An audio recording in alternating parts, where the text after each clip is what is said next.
Cabal Vision. Oh, wait, sorry. No, we're not doing a gameplay. We're doing a... No, we are not doing a gameplay. No funny quips. This is awesome. Yeah, you don't have to worry about being funny, Joel. It's never a worry of mine. Welcome to what's assuredly going to be a mostly empty bowl of dude soup. Maybe just like a little film. What? That's rude. Yeah, that's really Man, rude. I'm just calling it like it is. I don't want to set up false expectations. What are you talking about? There's jack fucking shit going on in games right now. I mean, a lot of cool games are coming out. That's cool.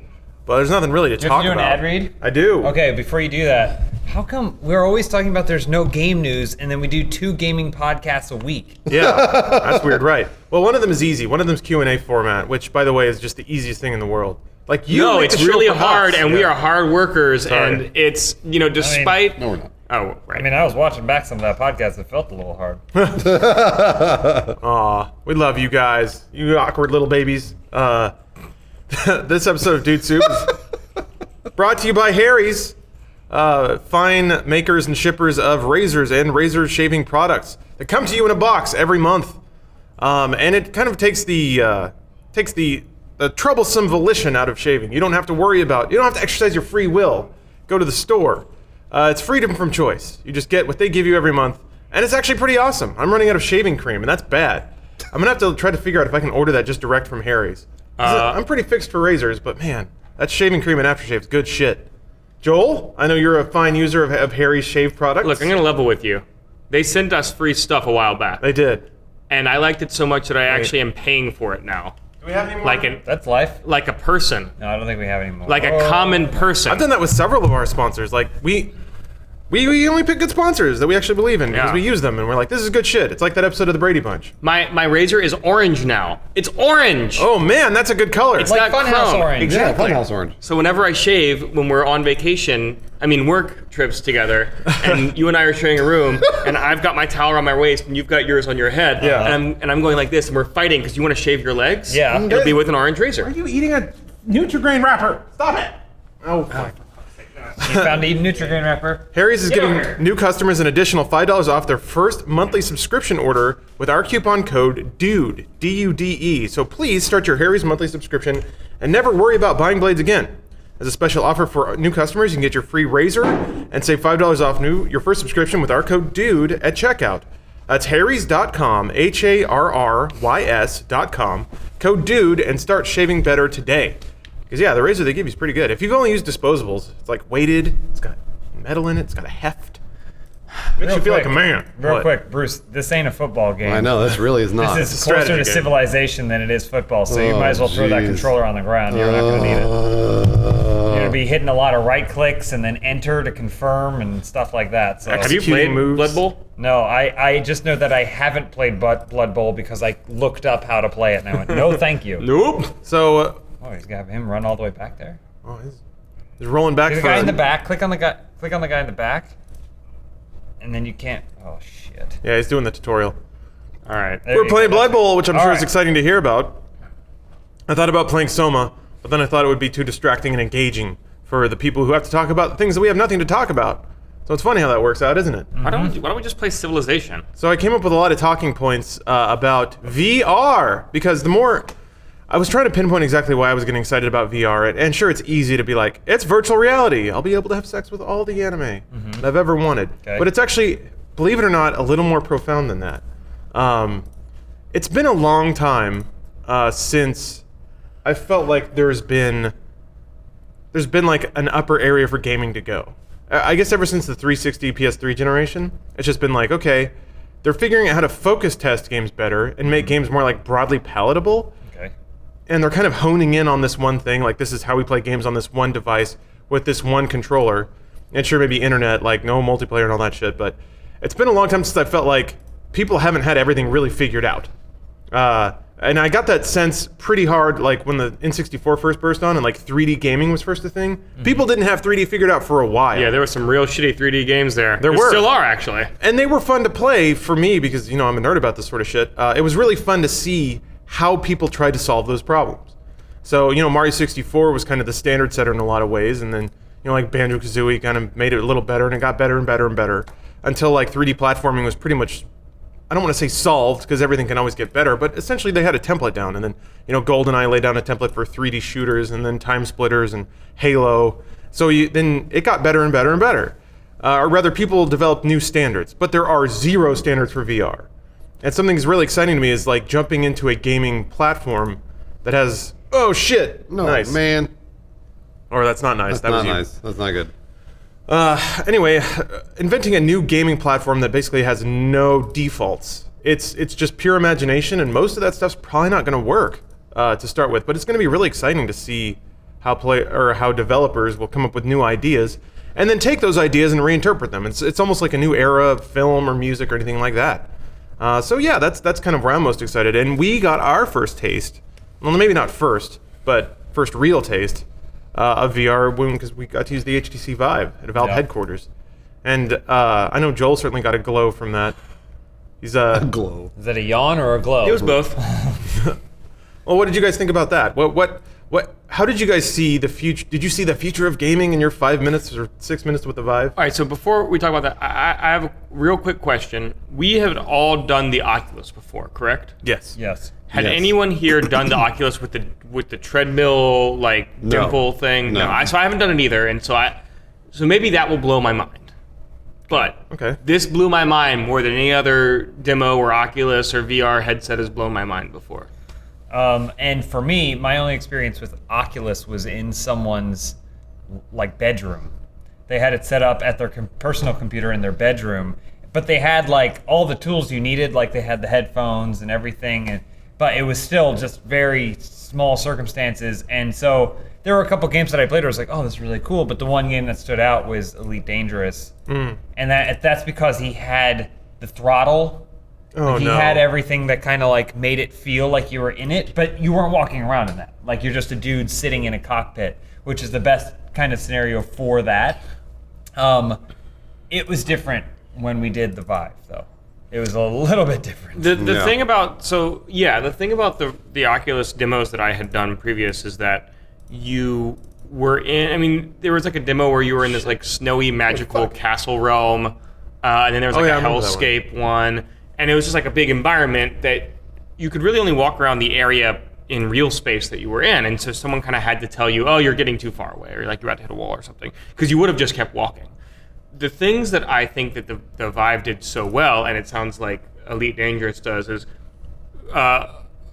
VR works best when there are limitations placed on it that makes sense to your brain. Yeah, so I'm glad that you brought that up because when I'm trying to basically think 3 or 4 years ahead, once developers kind of understand the natural limitations of these platforms, because every expression of media has limitations to deal with.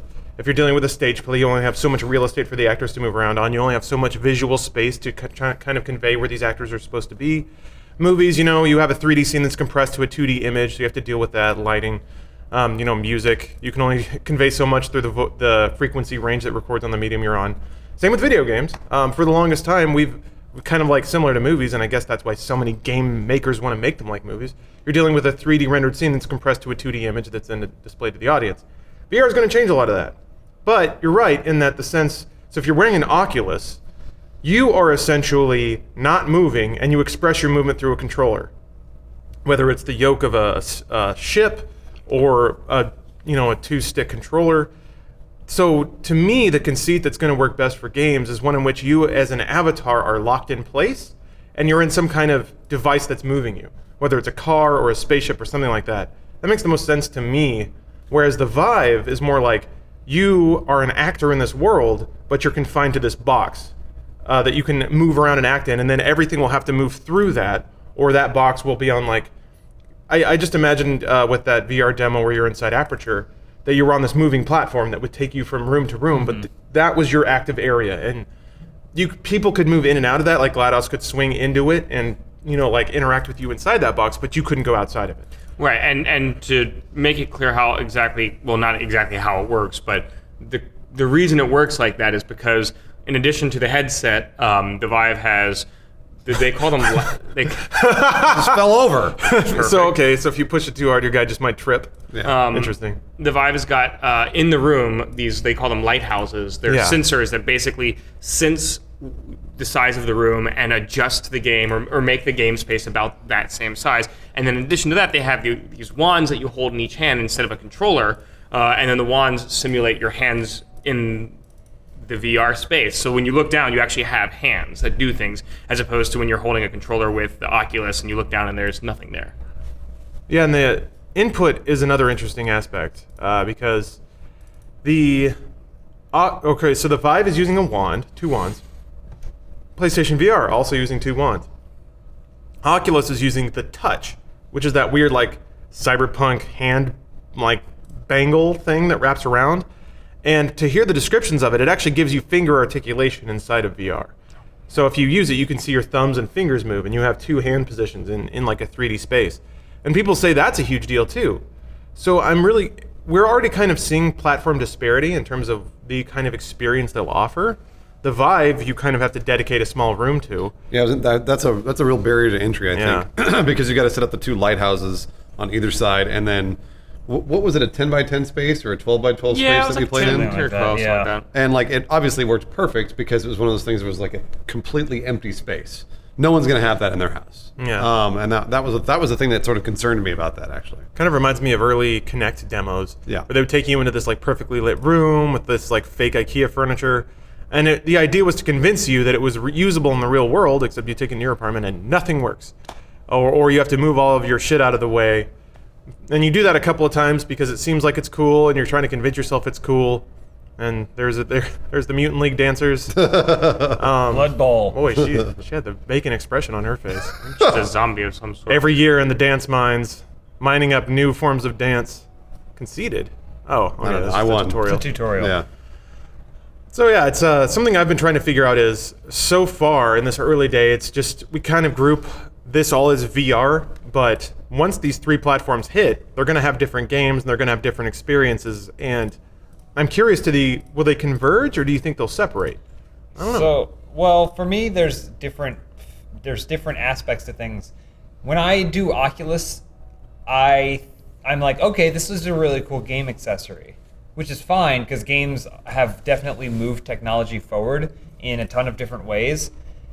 But if you really want to transcend something, you have to be more than that, I believe. And so I think something like the Vive and the HoloLens are things that, like, okay, I can totally see myself playing an awesome game, like playing a Portal or something in this, but more what I could see myself is thinking, I really want to buy a couch for this living room, but does it work in the living room and the space that I have? Let me go to the IKEA app within this device. Let me use this to move the couch in any different number of configurations and colors in the living room. Or let me see, oh, I wonder what my living room looks like with these walls painted or anything like that. And so I feel like that kind of application is the more practical application that's really going to push this forward and make it like a standard where every home in a first world country is going to have some sort of setup where they can tap in and they can look around and do, like the smartphone. Yeah, I mean, I think that's one of the things that HoloLens, at least the HoloLens demo from E3, we didn't go to the Halo one. Did you go to the Halo demo? No, I didn't. And Bruce, you didn't either, did you? Adam went to that. But the HoloLens demo that they showed at the Microsoft E3 conference did really well, was integrating like real space stuff into the demo. So like they had the table, and then all of a sudden Minecraft was on the table, or you can play with it there. I can see that happening. Like I could see applications of that in the real world. Ideally, no wires. Like you can be walking around a historic site, or go like when Lawrence, you said like a theater. Like I hadn't even thought of that. Like going to a stage play where there are live actors, but you put on your HoloLens, and then like the set is hollow, and cool. Actors are like. If it's the magic flute, like there's a bird that comes down and like sits on your fucking finger and like is singing with you. Like that'd be fucking ridiculous. It'd be so cool. If it was the kind of, cause so you know how like you go to a movie and then there'll be a trailer for seeing this play like simulcast from Times Square or whatever, and I'm like, who goes to those? It's like one night only. Yeah. I'm like, who goes to those things? Yeah, maybe throwing a HoloLens in your own living room. Maybe if you were sitting in your down the living lights, room, I would simulcast into that, or a concert or something. Yeah. And James, like your idea of like using it to like set up furniture, like that's also a super great idea. Like having. Thanks, Joel. I mean, like basically having 3-dimensional CAD software for your house, so you could design your house in real time. Yeah. Like imagine having an interior decorator that has those tools, and they can like design your house, have it ready for you, put it on, and you can walk around your house seeing what your house would look like. Like, I want to change this or that. So here's the problem with everything that you guys are saying. Because like Party Paper Bruce. no, well, it's one of those things that like Get back to playing Blood Bowl. I know, I'm trying. It's actually very difficult. So if like everybody keeps saying the same thing, which is like it would be so cool if this and it would be so cool if that. Now, I'm usually the realistic person who typically sits down and goes, "What can it do now?" Yeah. And when I played Oculus Rift, like I played Elite Dangerous, and it was fucking awesome. That was really cool. Although it was really glitchy. So far, the Vive has impressed me the most in the sense that what it was able to do when I played it was exactly what I wanted to do, and I had fun.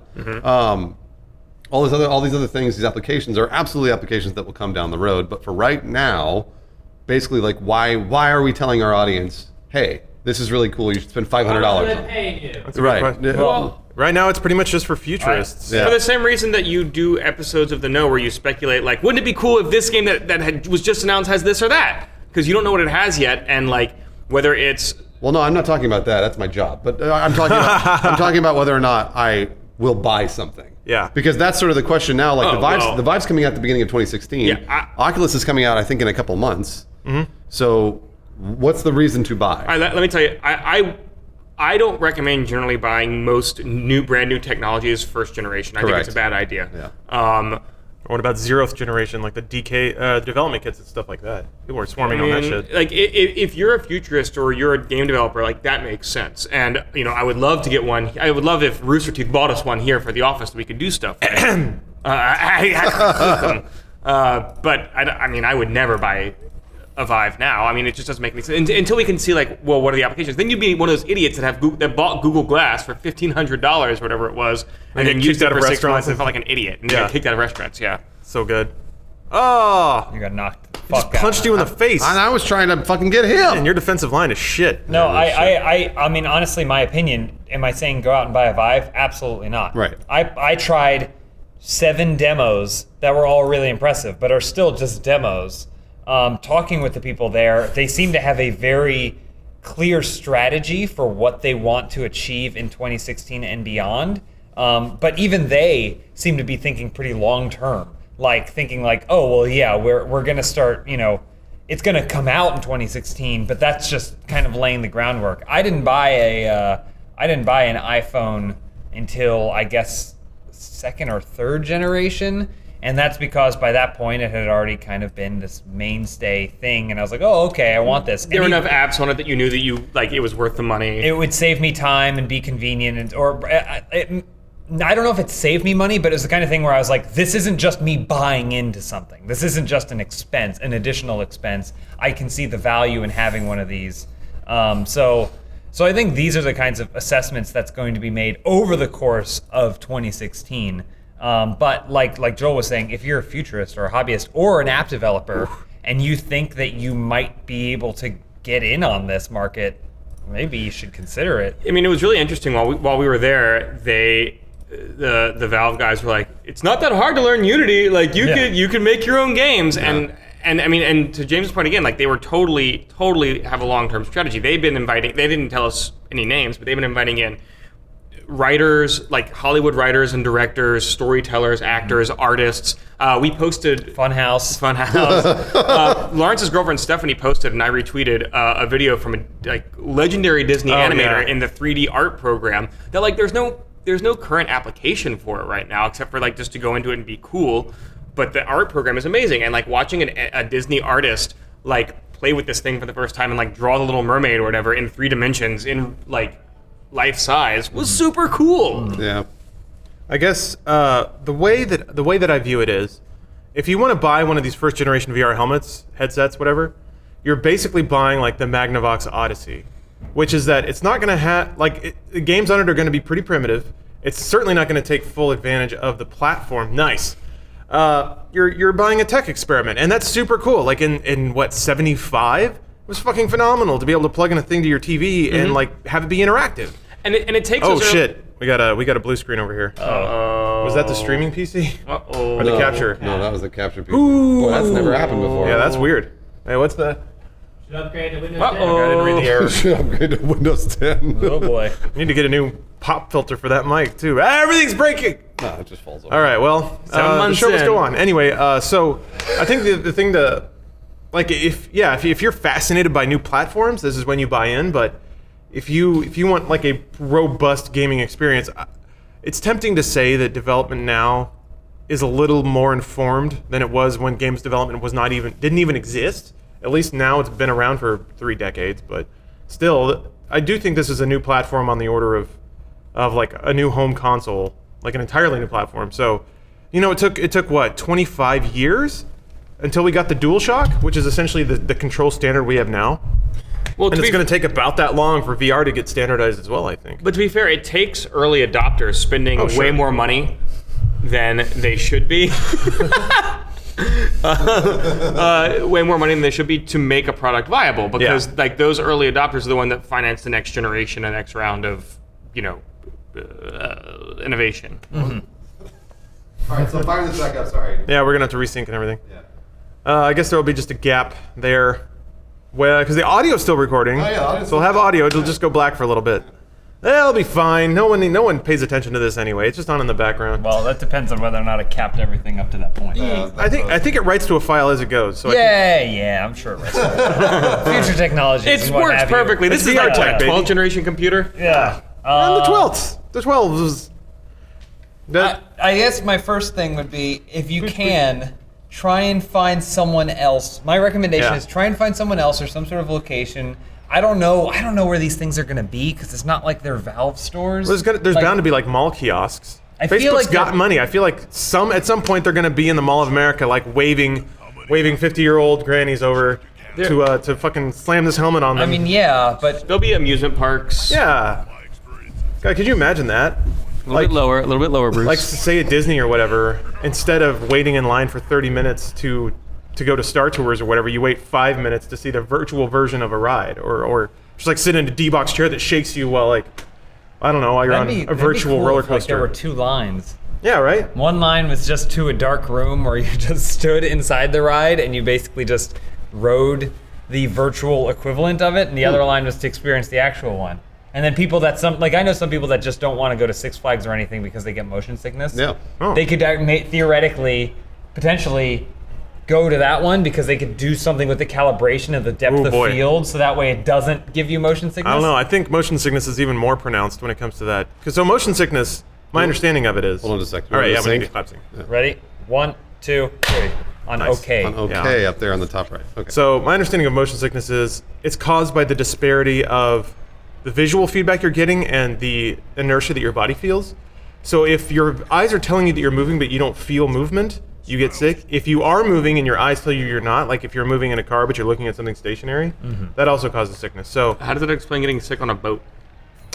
because if you're looking at something relative to the boat, like if I am inside a boat or I'm on deck and I'm looking at something else on deck and I can feel the shifting, but everything else is moving relative to that. So this chair will look stationary, but the entire room is moving. Then you have the sensation of movement, but your eyes aren't telling you that you're moving. Is that why they tell you to go above deck? Yeah. So if you're looking at the horizon and that's moving and you can match that with how you're feeling, that's supposedly supposed to make it better. I know Spool gets motion sickness sometimes. So I do. Oh, poor baby Spool. is that roughly how it works though? It's the When you're disparity between- sailing the Seven Seas, Spool? Well, Sailor Man Spool's got something to say. I mean, that's what happens to me. Like, I get car sick if I'm like trying to, like when I was a kid, I'd try and play Game Boy in the car. I could only do it for like half an hour before I'd start to get like queasy or nauseous and stuff. I've also been seasick once or twice, and it's the same thing. Like I was below deck or like not looking out at the horizon or anything like that. I still ended up throwing up, even looking at the horizon. But that's because someone gave me ginger beer or something like that. Oh, ginger ale, that's gotcha. what it was. Wait, And that- ginger ale or ginger beer? Ginger ale. Sent me off. But yes, I also get like, it feels like motion sickness when I play like certain games like Half-Life 2 and stuff with field of view is what I believe it is now. Because if I change the field of view in those games, it'll kind of fix it. But I don't know exactly what the field of view is that triggers me, because it's only that and like Fallout 3 did it for me, but not New Vegas, which is like really weird. That is really weird. But yeah, that's the other aspect of it for me at least. Well, I think I theorize that the reason that those games trigger you is it has to do with like HUD bob. So if elements around the camera are moving independently from the camera itself, you get this weird disassociation of movement. And that was a huge deal with the airboat level, because the airboat would bounce around, but the camera would stay consistent. Yeah, airboat level was really bad. But yeah, I almost always turn off head bob when I can in a game, so that might be part of it too. It's interesting that you bring that up, because I was just reading an article about Among the Sleep, which is that horror game where you play as a child in like a haunted house. Yeah. They were trying to port that to VR. And when they started out, they were like, this is gonna be easy. We already got the game, let's just throw it in a VR headset, and then you'll be a little baby and you'll be scared in a little scared house. Turns out, no. Terrible, terrible idea. And here's the reason why. They actually tried it, and they said that when you're playing the game on a 2D monitor, they do a lot of interpretation of camera. They like shake it and they make you fall down to try and make you feel like you're a child. But they said, quote, if you do this in VR, it basically feels like someone is physically grabbing your head and forcing you to watch something. Suddenly your entire body is paralyzed, and the sense of freedom, of perspective, and immersion that VR does so well is shattered. It's a violation of the trust you are building up between your game and the player. Interesting. Yeah, so it's... that. Basically, what you're saying is you can't force someone to move the way that they wouldn't be moving. Yeah, basically. It's that I think VR carries the implicit promise that you have more freedom of motion, and a lot of games actually operate on taking that away. Like if they want you to see something or they want to create a cinematic experience, they will direct the camera or make it bob in a certain way. Like Mirror's Edge, I can only that must be murder inside of a VR helmet, despite how awesome it seems. So there's going to be a lot of, and this is kind of what I was getting at earlier, there's going to be a lot of resetting of paradigm where people will do things that used to work, but now that it's bolted to your face, it changes things. And a lot of the old understandings about how camera movement and avatar action inside a virtual space used to work aren't going to work anymore, because your brain just naturally assumes that it should be different. And yeah, I think motion sickness is going to be a whole other story. How terrible would it be? And Spool, maybe you can speak to this again. Are you afraid that there's this whole wave of tech you're going to miss out on because your body just rejects it? Well, it's weird because I've used Oculus now and I use like the Vive and stuff, and I don't feel any kind of I haven't so far. It'll probably depend on different games, different game developers. Just like with normal games, where I think some of them will be fine, and every once in a while I'll hit one that's like got a weird field of view or head bobbing or like head shaking and stuff, and that might I might not be able to play certain games. But so far I haven't hit anything of that, which kind of surprised me. I was like, oh god. But from what I heard too is kind of depends on eye placement and stuff on certain people might kind of initiate being nauseous or queasy when you use them. But I don't know. I haven't hit any of that so far. Okay. God, just for me, having a boner for tech, I would feel terrible if something about my constitutional makeup precluded me from experiencing some cool gadget. Well, but what if this is the thing that can fix it for you? You mean cure it? Yeah, I mean what if the issues innately like we were just discussing could be marginalized by steps, tiny little steps of progression, so that way it doesn't you're not moving, but the chair is moving, but you feel like you're in place or whatever. They can basically simulate the horizon of going up deck while in there, and then slowly, step by step, get you out of. I feel like they're not. If there is a big enough market exposure therapy. If there's a big enough market for people who are affected by this, I feel like someone can create an app. Here's an idea right now. Create an app that takes you step by step, kind of through the process. It's basically the Duolingo. Duolingo is like an app that step by step teaches you language, or it's supposed to. It's basically the Duolingo of motion sickness, and it's like a calibrator that you would do. As soon as you get one of these devices, it would test you and say, do you want to be calibrated for, motion sickness? And it goes, yes, and then you just kind of go and go and go. Jeez. I never even thought about the potential of VR for education. To help people. Yeah. Oh, yeah. Only for games. Well, I mean, that's always how it is. Every new tech is entertainment/sex-based, and then other applications. Or war, yeah. Or, but honestly, there's a lot Drone of pilots are probably already killing people with this shit. Absolutely. There's a lot of medical technology that they're already using, shades of VR to do surgeries. And I know things Kinect is breaking out in education and stuff like that. Yeah, which is really cool. I mean, Yeah. that's the kind of stuff that I wish that we thought about more often here.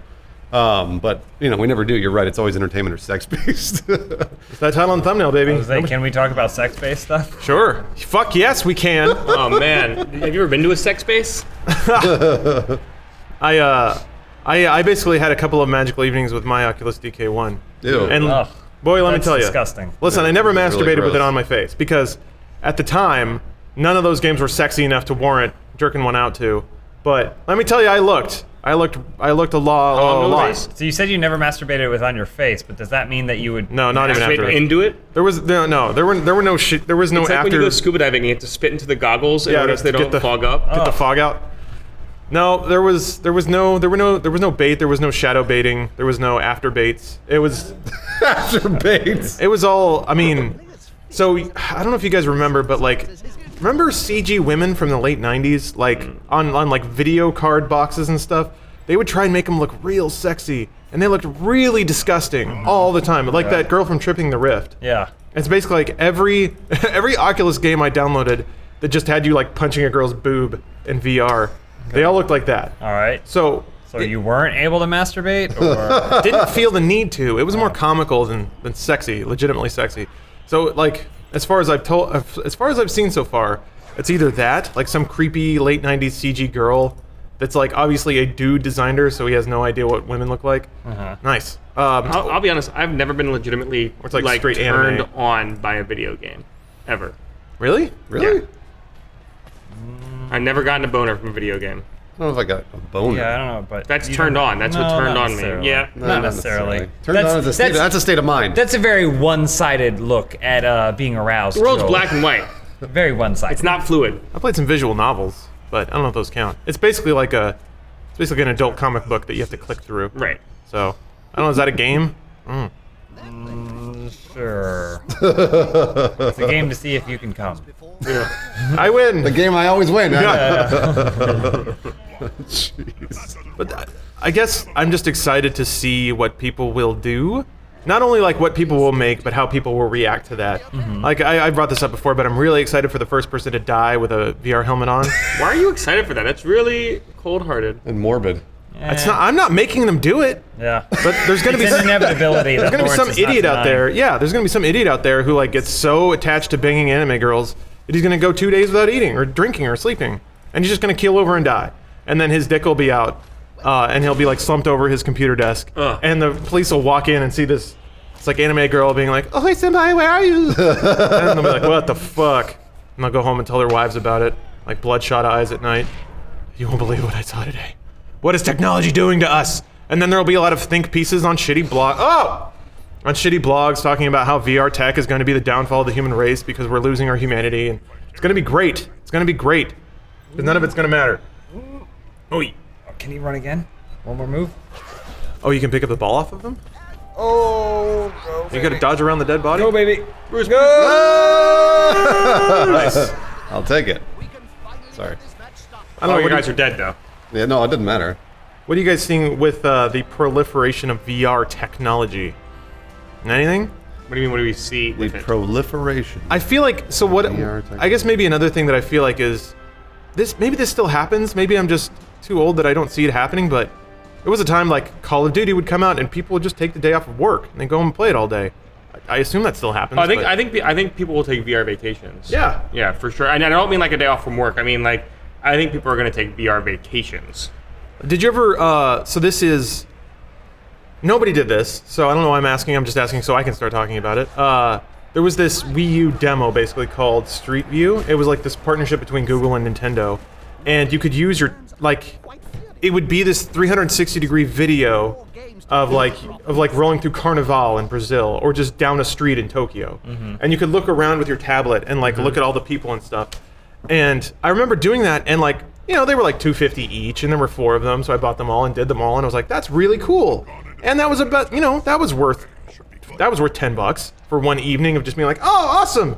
Also, goddamn, dude, do you want to talk about not getting turned on? You look at Carnival, man. Okay. That's, woo. Wait, Anyway, what? You got turned on by... there's some thick ladies in Brazil, Bruce. I mean, Man. what? Man, do they wear good Would you call them clothes. caramel honeys? Ugh. Isn't that, Not to their face, because they would kill me. isn't that what Arnold Schwarzenegger said? Oh, Jesus. Caramel honeys? No, he said that mulatto ass. I'm not going to say that either.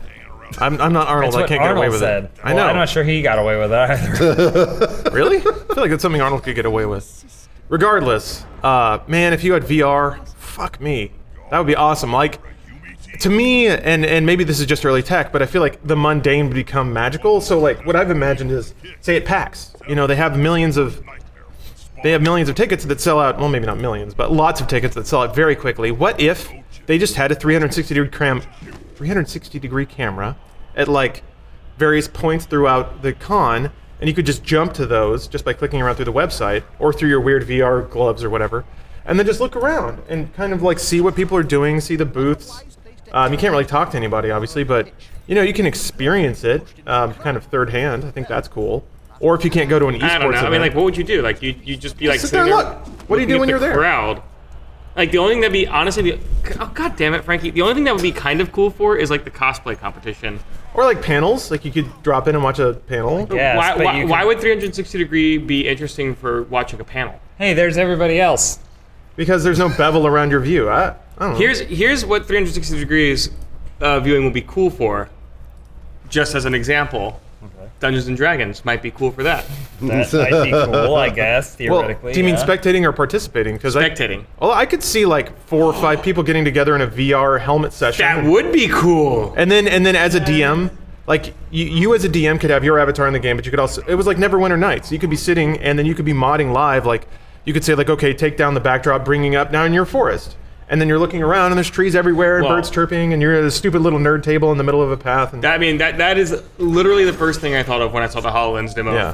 from Microsoft's E3 presser was like, oh my god, like, yeah, having like the fortress and having your little characters and oh my god, it'd be so cool. Well, remember, Then you can make it 4D and have like you get sprayed by water and like a fan comes on. there already is a place. I saw a video about a place that's doing that. 4D! Where are we going there? I don't think it's anywhere close, but it's like it's basically like a laser tag. All right, guys, place let's get in the where you Funhaus walk van.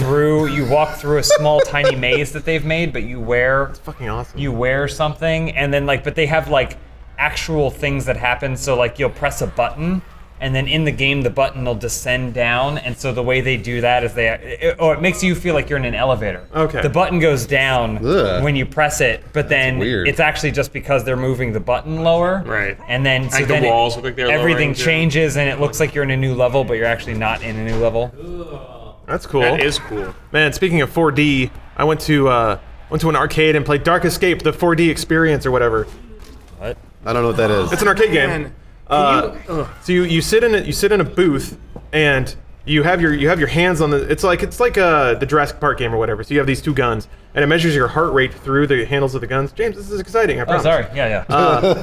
And then the seat vibrates, and then there are fans that will like burst air in your face whenever something spooky shows Okay. up. Does it also have Gotcha. smell-o-vision as part of this game? No smell-o-vision, no, but mostly fans and loud noises. Just briefly talking It was about fun. I liked it. like was 3D too. Integration of these types of other elements.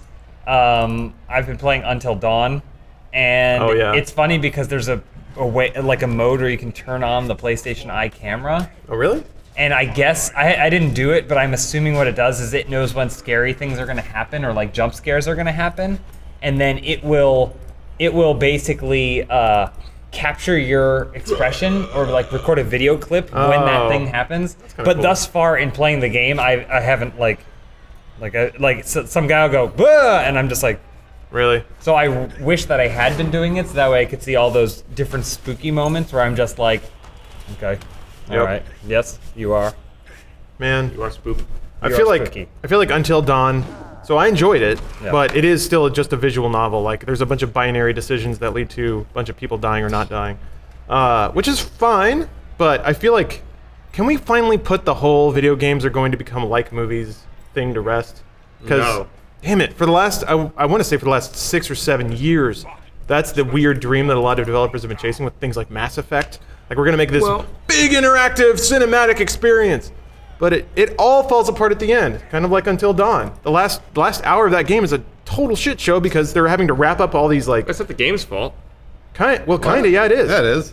No, I mean it's not the fault of it being a game. It's not the medium's fault. It's the fault of the writers for not being able to reconcile all the different Oh, potential I see choices what and you're plot lines that they have written. The problem the problem is so there's this idea that if you give enough choice and actually reward those with consequence, that there will be a point in which the illusion works. That you think that you have total freedom.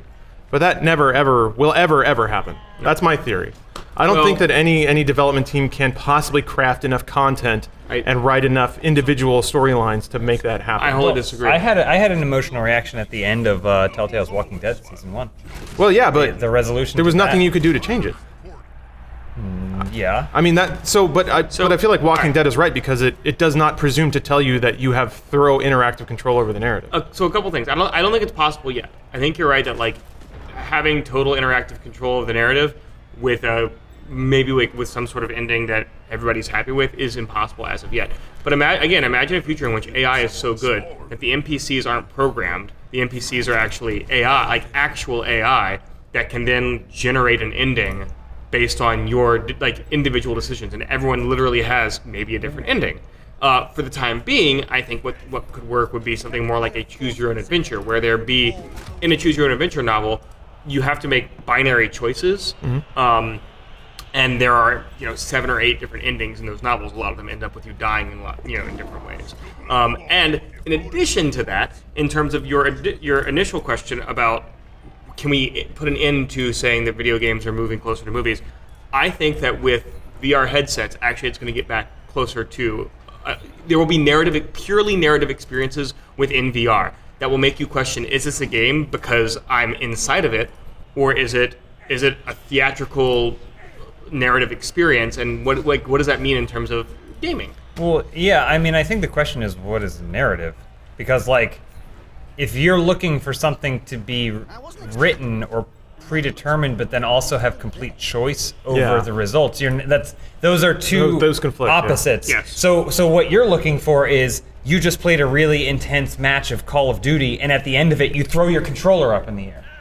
That is you having control over the narrative of that game. Oh, I see. So, but I mean, that's not at all what any of those people are going for or anything. So, I mean, my thing is, I don't value story in games nearly as highly as I value, say, an emotional reaction to I was into the game and now I'm taken out of the game. Yeah. But in a situation like Until Dawn, while not being a totally unflawed game, they made a conscious choice to choose narrative, and at least along the way, you see why it's a game. You see why you're interacting with it. Because if you just sat down and watched it, it would be nothing. But walking around and finding clues... That's gonna invest you more emotionally in the game. And even if it's like making a choice, which then leads to a different dialogue string than another one, but the same end result in the end, like, that at least is a better illusion of choice, which some games fail miserably at. Yeah. Like the David Cage games don't even try. I've used this example several times, but basically, like, there is a sequence in Beyond Two Souls where you're asked if... Oh, man. Fuck. I don't know. Everyone went out. There's a sequence in Beyond Two Souls where they ask you if you want to... Some redneck asks you if you want to play pool with them. And you can say yes or no. And then if you say yes, you play pool with them. If you say no, the guy goes, "Oh, come on," and then the character goes, "Okay, I'll play pool with you." It forces you to play. And I'm like, that's just you reminding yourself throughout this script that, oh, right, I have to put some sort of interactivity in there. Right. So, like, that is an utter failing of that situation, whereas, say, maybe an Until Dawn or a Walking Dead, where, yes, things are going to happen by the end of the game, and there's nothing you can do to avoid that. At least if along the way you feel like you could branch or you could explore, or you could gain some sort of knowledge that in Joel's playthrough he may not have found. I think there's value in that. Well, there is value in that. The trick is the value is in the quality of the narrative that you uncover, and until now the narratives haven't been so great. Yes. I was playing Until Dawn, and like it has its door sequences and its slow walking and its kind of tanky controls. I was like, this is Resident Evil without any of the fighting. Yeah. And then I was like, gosh, it's like less game than Resident Evil, theoretically more narrative, except the stories of both are kind of on par, which is not a high compliment to Until Dawn.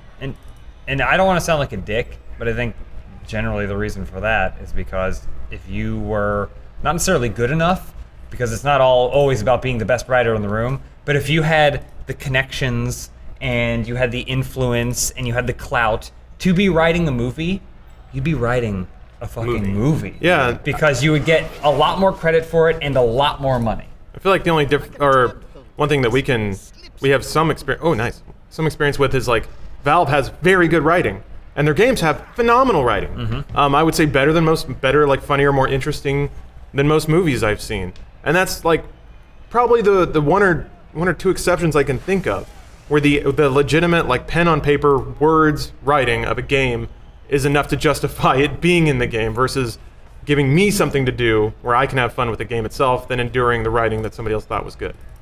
Maybe that's me being pretentious, but I mean, speaking of Valve writing, it's funny because like finding out what they do and stuff where there's like writers that write games, but Valve doesn't write games all the time, so what else do the writers do? Yeah. Is really interesting because it was pointed out to me that there's a whole Team Fortress comic book series that like I didn't know existed. Like I don't play Team Fortress 2 that much, but like there's a whole comic book series that like pointed it out. I got to start reading that because I love. Great. It's really great. Oh, you've read it? Oh yeah. Okay. Absolutely. What's so does it just follow the Manco and like, or is the whole red versus blue roster in the comic? It's sort of it's the whole red versus blue roster, but it sort of follows the different stereotypes of the characters. Okay. And I mean, like in terms of a narrative and stuff, I haven't read all of them, so I don't know the entire narrative. But it's one of those things that I've tried to keep up with now and then, just because I like Valve writing in general. But it's fun. I mean, like they're a lot of fun. It was just like the intro videos to each class. Oh yeah, they're just like that. They're just like man. that, and that's what I've always liked about that stuff. Is it's very consistent coming from them. But they're one of the few companies that actually has consistent writing. See, and to me, and again, maybe this is just me being short-sighted, but to me, that's the ideal path where Team Fortress 2.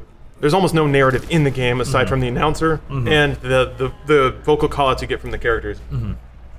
You spend a lot of time in that world. You start to get a sense that some of these things are connected, that some of these characters know each other. And then you can go from there to exploring some of the more linear narrative aspects of it. If you just love that world so much and you want to know more about it and explore the depth of it. I feel like MOBAs are the same way. League of Legends, Dota, Heroes to a lesser extent, they all have ridiculously rich backstories. Like all these characters have relationships with each other. That's something that you don't need to know or care about when you start playing. Yeah. But if you play it a lot and you start to notice, wait, this character's call-outs are saying some interesting things. I'm really curious about that. You look it up on a wiki. You see all these other things. You read the story. Then I don't know if they have comics for League or Dota. They probably should. That would actually be pretty cool. But for me at least, that's the way I got into comic books. I remember I didn't care about Spider-Man until I played Maximum Carnage. I was like, this game's actually really fun. It had silly like 90s grunge music, which I was super into at the time too. But that was the first like comic arc that I had ever really experienced was through Super Nintendo cartridge. And the little cutscenes made me interested enough in the characters to go read the comics, and then I kind of got into the bigger storyline that way. So I feel like that's the ideal arc to go through when it comes to introducing somebody to a rigid narrative or a world, is give them a place to play in that has these like actors in it. It's almost like upending a toy box and there's all these action figures and you've never seen He-Man or Power Rangers, but you like this character, you like the way they're designed, like why do they have this sword, why is it chipped, why is this person battle damaged, and then you can look into it that way. Yeah, I've seen people discover video games that way. Oh, first with gameplay, then the more that they play the game, the more they want to dive into the story. Like Destiny is a good example. Yeah. Or Halo. Like I didn't give a shit about that story. Over and over and over. I played and I never ever cared, but it was one of those things that the more I played the game, the more I was like, oh, like Guilty Spark.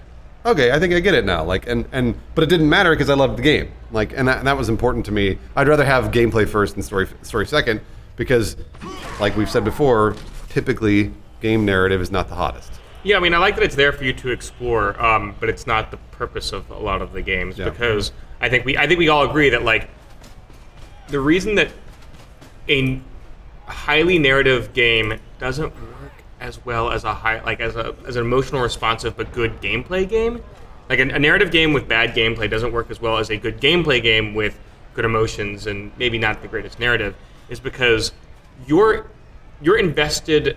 Like as a character, like you're playing the game, and if it's a bad narrative, then you don't care that much because you're the character, you're playing the game. And if it's a great narrative, but you're like just sitting there with a controller in your hand the whole time, or at your PC, just like all right, click, like it doesn't do anything to me. Although apparently these dumb Japanese fucking games do really well. Well, you mean fuck me? Well, visual novels? Yeah. I mean, they're called visual novels. I feel like there was never the attempt at an illusion there. It is a novel. That's true. That has pictures to it. Yeah. So you're just sitting there reading, and And honestly, Until Dawn is almost exactly what those were. There were tons of those games for Super Nintendo, like horror, like let's all go to this cabin in the woods, and then you have these terrible like 16-bit low-res pictures visualizing some of this stuff, and then you make these decisions about where to go and who to talk to, and it kind of played out the same way. And to that extent, I was like really nostalgic. I was like, wow, this is a super high production version of this kind of game that hasn't existed for a long time. So I was glad about that, but it was really interesting to go back and like see what parts of it got better and what parts of it like haven't changed. And to me, it feels like it's a format clash that's just never going to go away. But with VR, it might. I mean, could you imagine playing Until Dawn and you are first person one of those characters? Yeah. Or like you, even weirder yet, could you imagine slipping into different characters? Because Until Dawn like changes characters per chapter. Imagine being VR, but you're playing as a woman or a man if you're already a woman naturally, or playing as an old person, young person. Like the sense of like being an avatar would get pretty weird at that point. Especially if you're changing in the middle of a game and people are talking to you and you hear a voice come out of you that's not your own.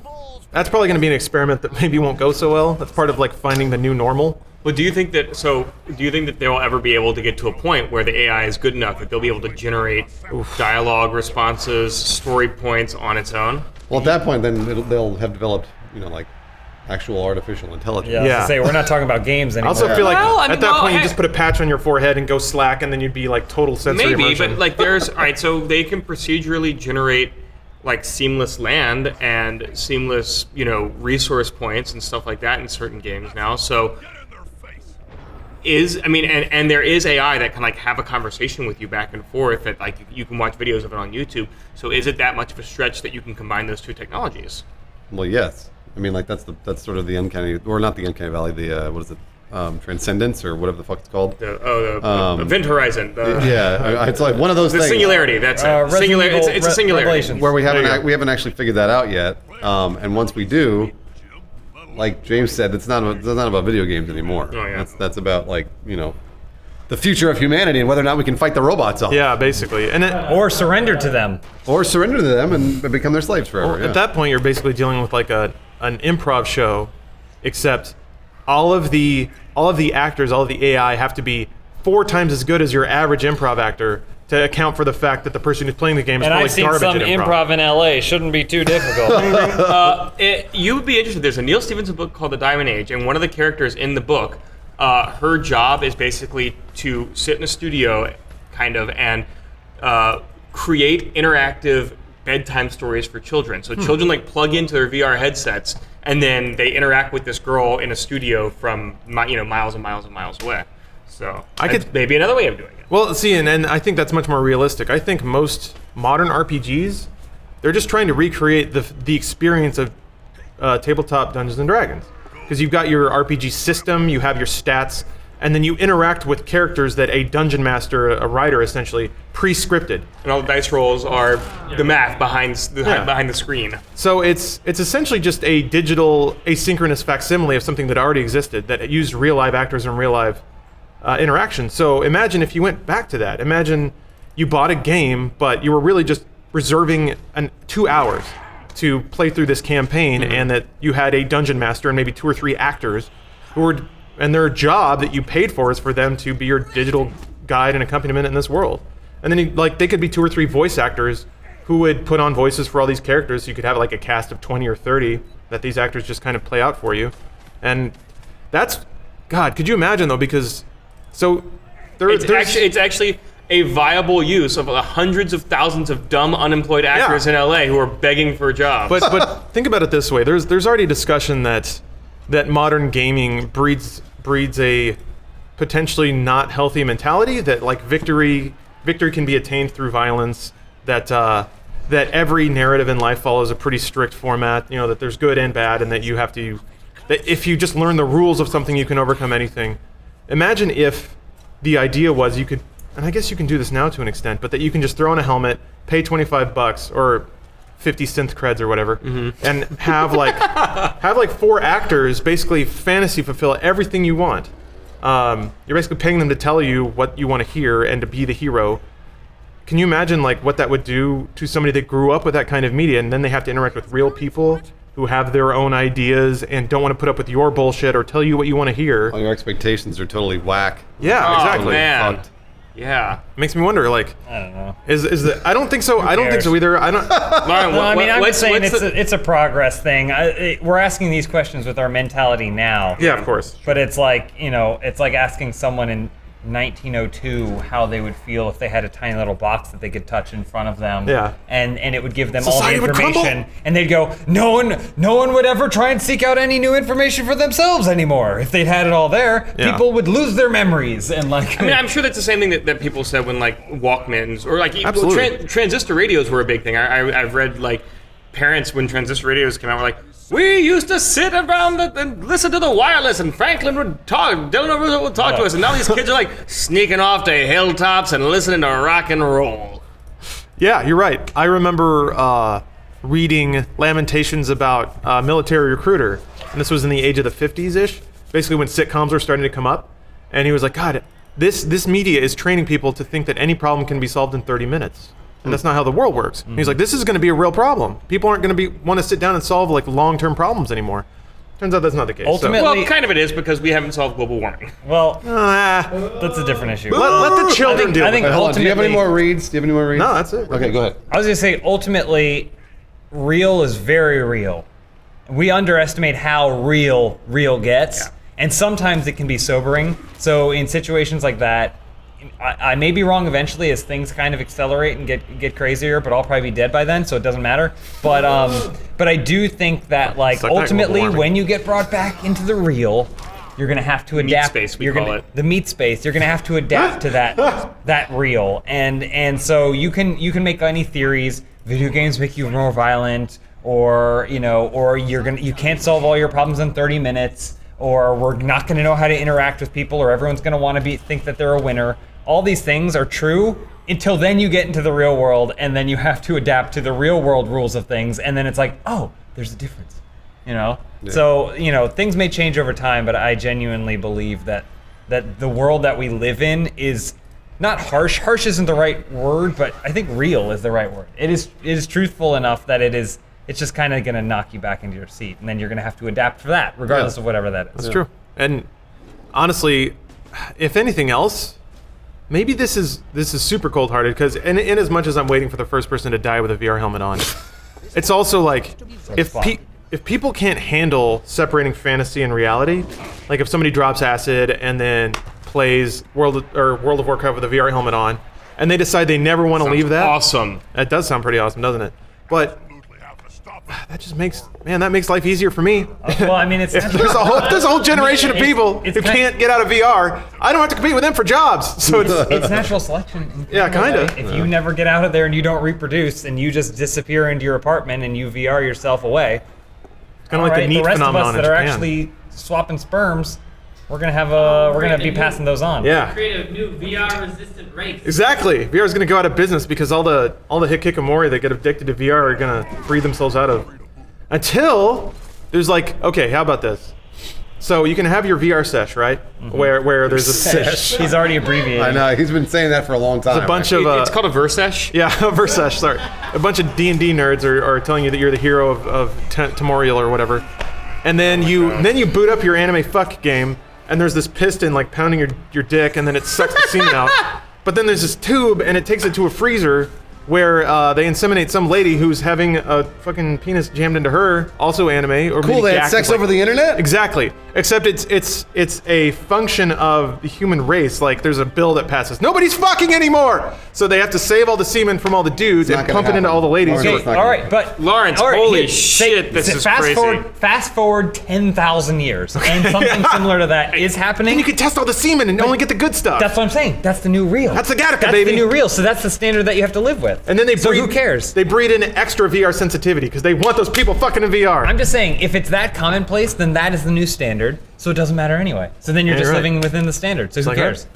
Right? Guess I'm gonna get banged by the small-titted anime girl. I was gonna say for tonight. someone who seems pretty adamant about like, oh well, if they're in VR, that just means there's less people for me to compete with in this world. Lawrence seems to have a pretty good understanding of the piston that's gonna be fucking his dick. I gotta anticipate all these angles. How many patents I mean you got, that Lawrence? literally and I was figuratively. going to say, you mean that literally, right? Before it shows up. That's it. We made it. We made it to the end of the We did. podcast. We We talked had about jack shit to piston, talk we talked about. piston fucking. We did it We anyway. didn't have to talk about anything but VR. It was great. We had a bunch of bullshit topics lined Yeah, up. We had man. to How talk Spool about. got a haircut and stuff. This is how you vamp your way through an hour of content. Hope you guys enjoyed it. Piston dicks. Great yeah, let's look at the other fucking awesome. No, I'm leaving now. Oh, we're losing Joel. That means it's bad news. Just We're go- losing Bruce. I'm going to stop the... Joel went to Dallas. How was that, Joel? City of Love. He went to a storage unit and fucking looked at a bunch of chairs. This is Lawrence. If there's one person in this world who I think is a robot, it's Lawrence. Oh, that would be cool. He just got an erection. I'm glad it That wasn't would me. be cool. That's strangely flattering for some reason. Especially for Lawrence. I'm more, you have too much- I'm more human than someone. You have too much anger to be a robot, I think. Robots can be angry. You don't know. Robots Lawrence are is only very angry. mild-mannered. No, I'm younger, I assume. So I'm a newer model. I'll put it that way. Whoa. What does that mean? It means that It means I'm an enigma. I have subroutines installed to suppress that stuff. It's still going.